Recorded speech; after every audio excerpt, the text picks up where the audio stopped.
برج المر هو نقطة فصل بين عدة تواريخ في لبنان. من أول الأبراج المبنية فشل، تحول فيما بعد أثناء الحرب إلى موقع للقنص.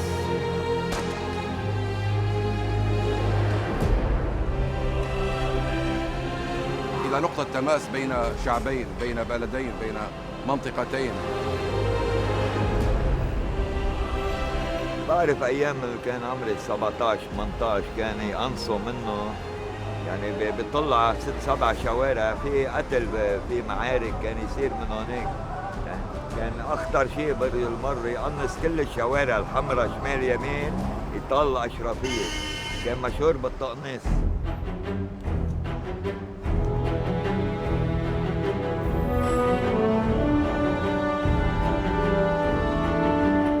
كان من الأحداث ما شاء الله عنهم، كان يجي فيه الصواريخ والقصايف وما تأثر فيه يا جبل ما يهزك ريح. كل هلا بيتذكروا انه وين رايح؟ على برج المر، صار نقطة علام.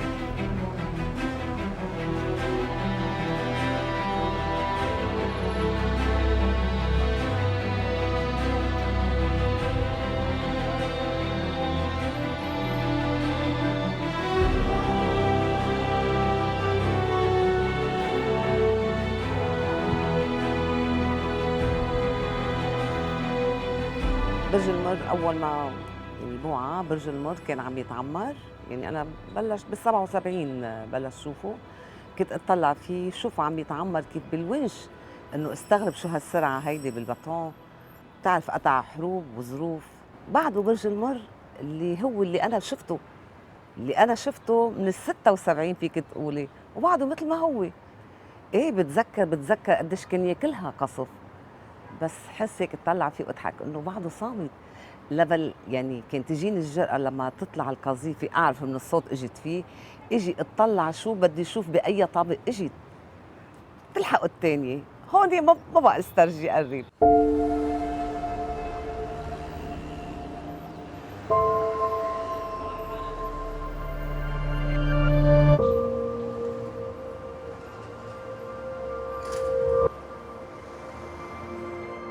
بتذكروا بالحلو، يمكن لانه انا بحب المنطقه، يمكن انا وعيت هون، يعني صار عندي هالعمر وانا فيك تقولي حياتي كلها هون صارت.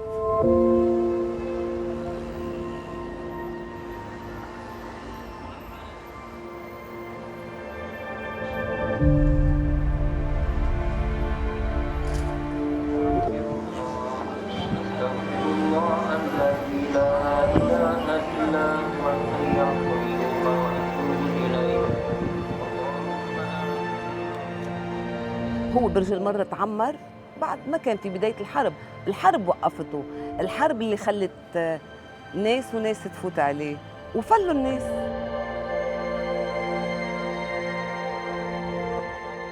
يعني مش ذكرى حرب أو ذكرى ما حلوة، لا بالعكس كان ذكرى حلوة. يمكن لو ما مرق حرب تعمر وتزبط كان مثله مثل أي معلم موجود بلبنان مشهور ومعروف.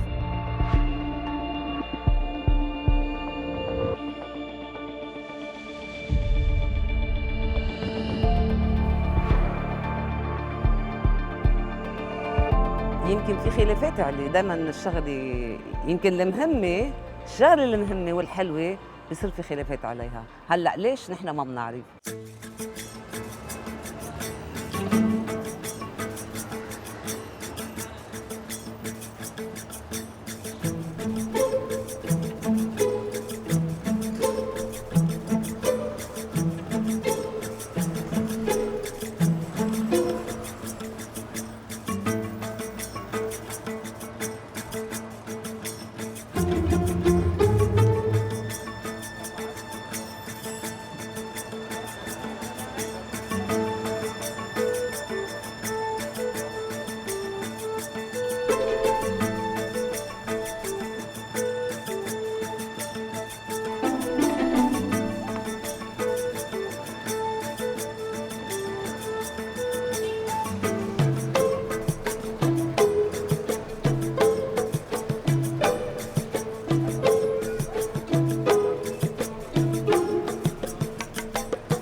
الان هون بالمنطقه. من اول ما خلقت بعرف في برج المر، وبرج المر بيحكوا عن برج المر بنشوفه كبير، اكبر بنايه بلبنان كان نشوف حالنا فيها، وبعدنا لا بنشوف حالنا فيها، بنايه حلوه بس ما حدا عم يهتم فيها.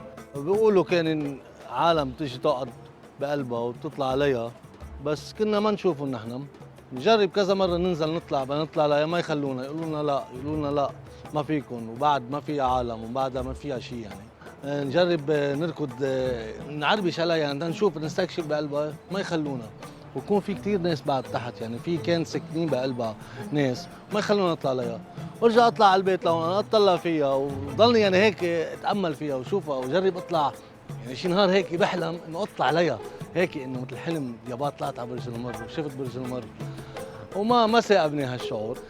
ونضلنا نسمع هالشي لحديت هلا وبعده ما حدا مهتم فيها. حرام كبنايه مثل هيدي قديمه وتراث يعني بتعرفي برج المر مثل نقطه كنا نقول وينك يلا على برج المر وين يطلع اعلى بنايه مثلا بلبنان بتشوفها مطلع من الشرقيه من الغربيه وين ما كان بتشوفيها. فعلا اذا بتطلع على وين ما كان ببرج يعني ببرمانه بتطلع على بعبدات بتشوفيها الوحيده كانت واقفه بنص لبنان وبعدها لحديت هلا واقفه وان شاء الله تضل واقفه ما حدا يحركها يعني يقرب عليها. ونحن بنتمنى تتزبط يعني لانه عن جد هيدي من اول ما خلقنا حتى هلا اولادي خلقوا عم بيشوفوها ان شاء الله تضل.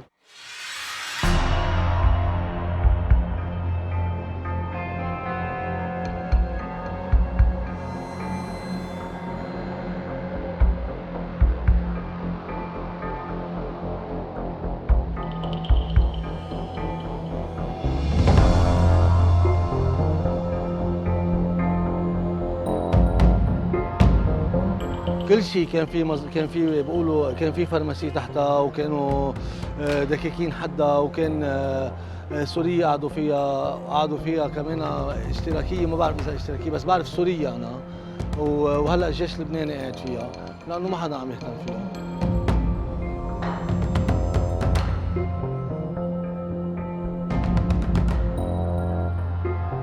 الجيش السوري قعد فيه منيح. هون انا واعي فلوا السوريين ما بعرف ليش فلوا. اظن وقتها طلعوا من بيروت كلها اجا حركة امل قعدت فيه. بعد حركة امل اجا الجيش الاسرائيلي قعد فيه.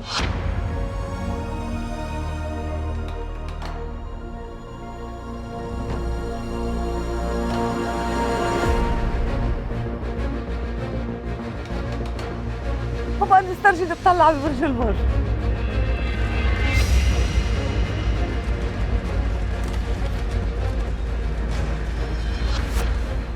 قولي ما طولوا شهر وفلوا، اظني شهر وفلوا.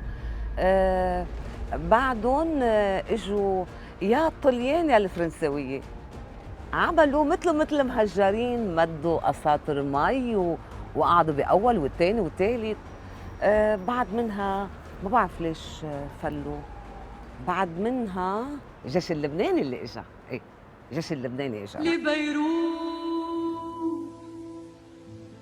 من قلبي سلام لبيروت وقبل للبحر والبيوت لصخرة كأنها وجه بحار قديم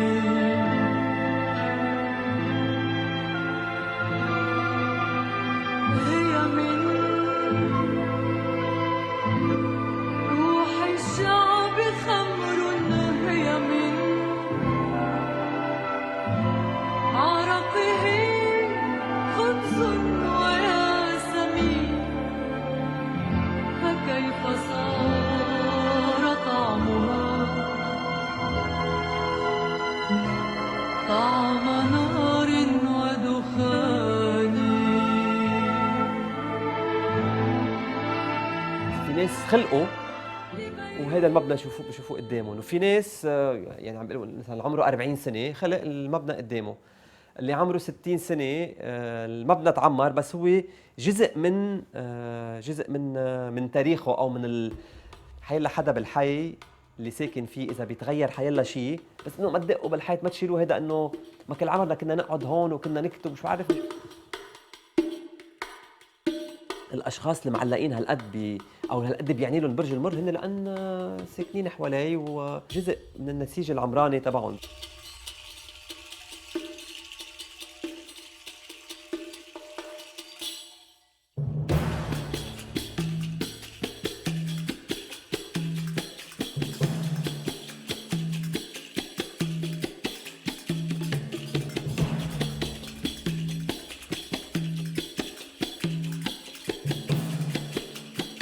الملفت ببرج المر هو انه مبنى شوي مميز عن بقيه المباني الموجودين بالنطاق تبعه. برج المر ما بعرف بالتحديد باي سنه بلشوا يعمروه، اذا بلشوا فيه باول السبعينات او بظن هو مبنى من السبعينات. بوقتها كان برج المر مبنى شوي سوبر ستار، يعني كان المبنى الوحيد اذا ماني غلطان اللي بنوع من ناطحه سحاب بمدينه بيروت. وهذا المبنى للاسف او ما بعرف، يمكن لحسن الحظ ما حدا بيعرف، ما ابصر النور. يعني مبنى تعمر وما انسكن، يعني ما تسنى له الفرصه انه يصير او ياخذ يلعب دوره. يعني كان المفروض يكون عنده دور سوبر ستار. اخر شيء اجت الحرب وتوقف المشروع يبدو، وتوقفت الحياه بالبرج.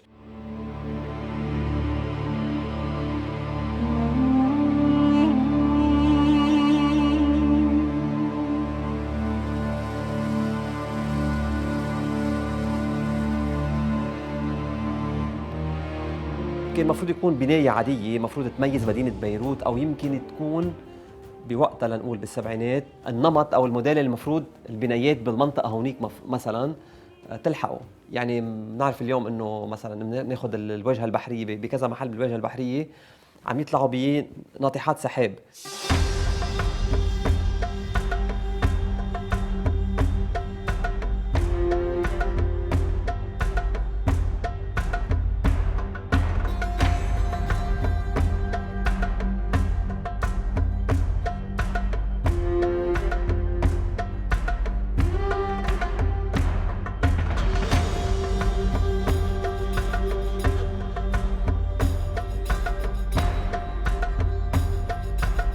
يمكن ما بعرف شو كان مصير هالمنطقة بنسميها اليوم الانطاري. ما بعرف شو كان مصيرها مفروض لو ما صارت الحرب. يمكن كان مصيرها انه كذا مبنى من هذا الشكل يطلعوا، يمكن لا يبقى هو لحاله.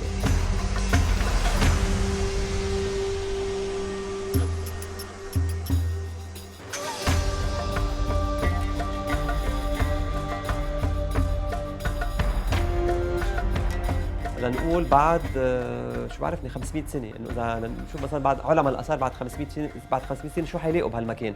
اكيد ما حيلاقوا برج المر، لان برج المر هو مبنى بطانه مسلح وحديد. وهلا وضعه الحالي كثير تعيس. يعني هلا هو البرج عم بيعاني بكذا محل من سرطان البطون، اللي هو يعني وقت الحديد بقلب البطون المسلح يبلش يصدي، بينفخ وبيفقع البطون، بصير يطلع شقف. فانا كل ما بمرق من حده كل يوم الصبح بقشع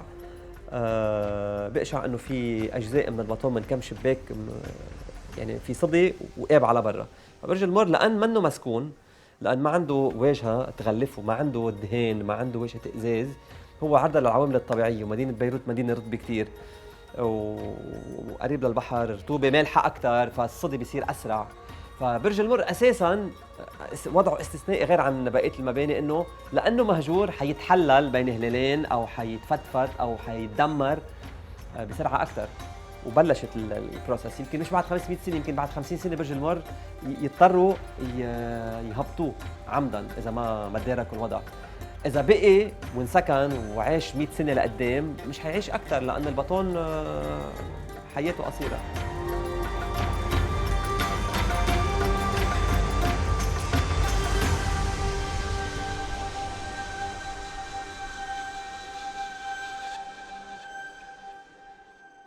برج المر ما في من اول ما طلع لهلا صفر صيانه. فاذا بدك هو مبنى عم بيروح بسرعه صوب حتفه، يعني صوب الدمار. يمكن بعد 25 سنه يجي حدا يشتري الارض يشيل برج المر ويعمر شيء قده على 3 مرات ويختفي نهائيا. يعني كان بالسبعينات سوبر ستار وكتير وهاي تك، المفروض كان يكون هاي تك ومدري شو، ما مشي الحال. هلا صار ببين انه بين عتيق.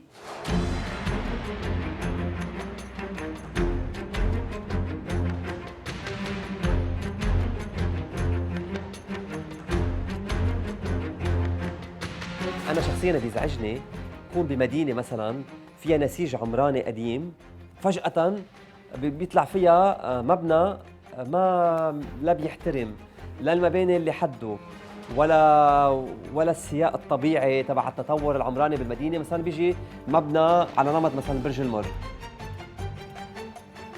انا تلقائيا بتستفزني العمليه، مثل ما بتستفزني حيلا اليوم بيستفزني حيلا مبنى كتير عالي او هالمباني الشاكله اللي عم تتعمل على وجهه بيروت.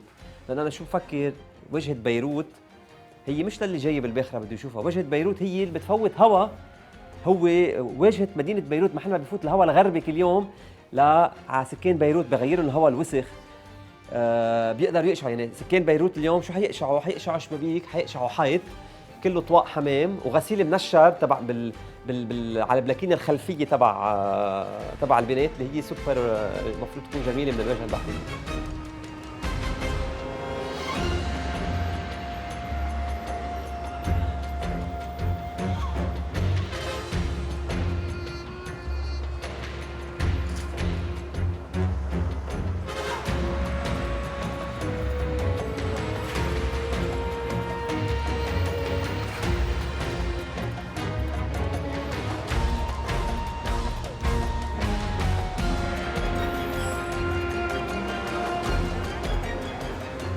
أنا ما بفهم بالعمار، بس اللي بنقراه إنه تعمر بطريقة كتير حديثة، كان أثناء يعني من 40 سنة، طريقة كتير حديثة وكانت معروفة عالميا. كان كل 10 أيام يطلع طابق حلو يكون قديم، بس إنه مفروض يترمم يتزبط تيكفي. في أبنية موجودة بتصور من ال60، خدي فينيسيا، هوليدي إن، من بعد موجودين. انه هي لانه كانت كلوكيشن بنص بيروت، ومن العمار المتين، بيتون مسلح، معمول من بيتون مسلح، ومعروفه انه قديمه كثير وقاسيه وقويه. بعدها لهلا ما حدا عم يقدر يهبطها يعني، وبيقولوا انه بدهم يهبطوها ومنا ماشيه ومنا ظابطه، وكله حكي هيدا. اكلت كثير قذايف من الشرقيه ومن السوريه ومن مين ما كان، بس بعدها صامده. وبنايه عماره بعقد، ما في شيء يعني بهزها. قد ايه قطع حروب، قد ايه قطع شتاء، وهيدا بعدها صامده ما في شيء عليها.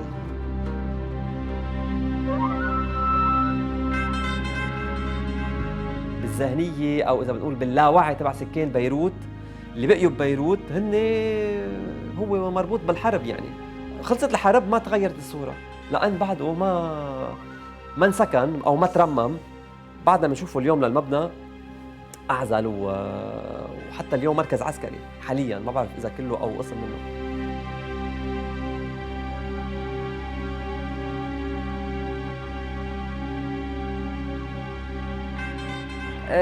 سوليدير هي المفروض بدها تهده، بس لقته بكلف انه هلا خارج الاجنده تاعيتها. بس نحن بنعرف كان في خلاف، ميشيل مر على اساس تردوا. الحقيقه ما بتعرفي.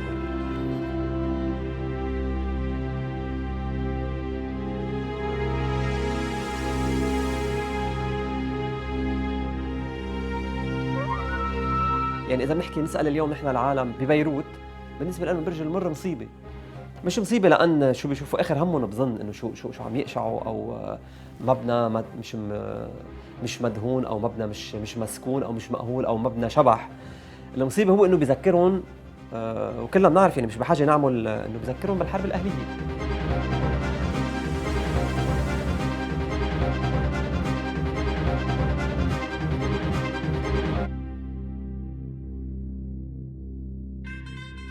بيقولوا كانت مسكون، مش مزبوط هالشيء. حتى بس يصير في مثل يعني شيء مهم، حدا جاي على السرايا او شيء، بيطلع الجيش عليها، وبعده الجيش بقال له بيطلع الجيش على اخر طابق، وكنا نشوفه مضوى وقاعد فيها، ما في شيء، كله حكي.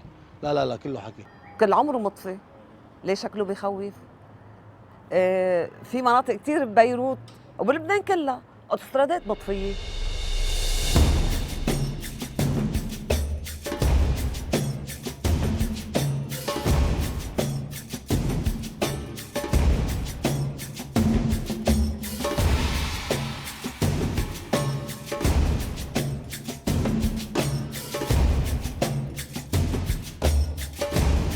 حتى قد ايه صرنا عايشين هون، انا عامل لك صار لي 40 سنه بحياتي، حياتي ما شفت، ما يعني نقطه سوداء عليها هالبنايه، بتعقد عن جد بيعانى.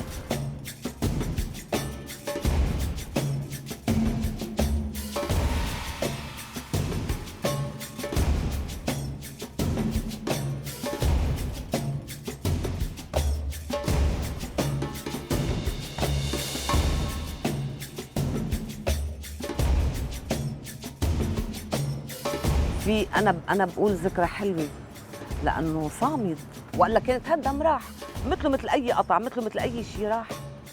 رمز معنوي ورمز مهم، انا بشوفه مهم.